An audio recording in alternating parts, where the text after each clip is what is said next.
Good day everyone, I'm Jeline Hisalingay, a third-year Bachelor of Secondary Education majoring English student. For today's presentation, I will be sharing with you my assigned short story, The Fence by Jose Garcia Villa. This is the story that carries a timeless lesson, a reminder of how pride and unforgiveness can shape relationships, destroy connection, and can even change the course of people's lives. But before we begin exploring the story, let me start with a question for all of you to reflect on. What could happen if two people hold onto their pride and refuse to forgive each other even for many years?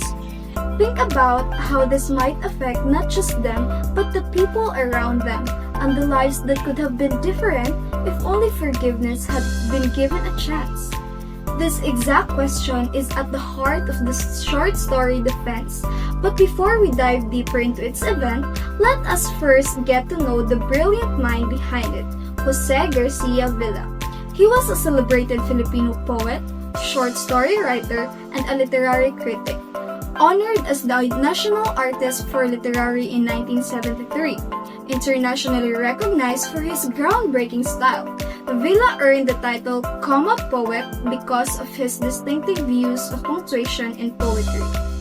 His works often explored human emotions, the complexity of relationships, and moral choices. In The Fence, we see these themes comes alive in a way that feels both personal and universal. The story unfolds in a quiet rural setting, where two nipa huts stand side by side. Between them stretches a long bamboo fence, weathered by time yet still standing firm. This fence was built by Aling Biang, a woman consumed by anger and wounded pride, after she suspected her neighbor Aling Biang of having an affair with her husband. Even after her husband's death, the bitterness in Aling Biang's heart remained, and so did the fence, a physical and emotional barrier that kept the two women apart for years. In this atmosphere of silent hostility, Aling Biang's son Iking grew up. He often heard the sweet, gentle music of a guitar coming from the other side of the fence, played by Sidia's daughter.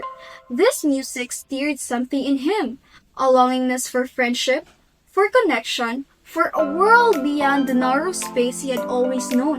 But the invisible wall of hatred between their families kept them strangers. On Christmas Eve, the sound of the guitar floated once again through the night air. Iking listened with the hope of his heart, dreaming that perhaps this would be the night the fence between them, both physical and emotional, might somehow calm down. But the fate was not kind. Before this hope could turn into reality, Iking fell gravely ill. He died without even seeing the face of the girl whose music had brought him comfort.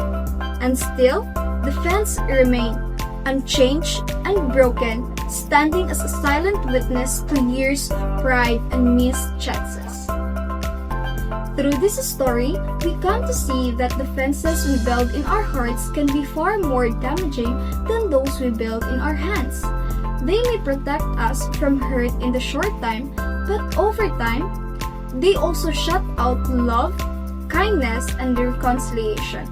In the fence, pride and unforgiveness harm not only the people who build them, but also the innocent, like Iking, who suffered for the conflict they never started.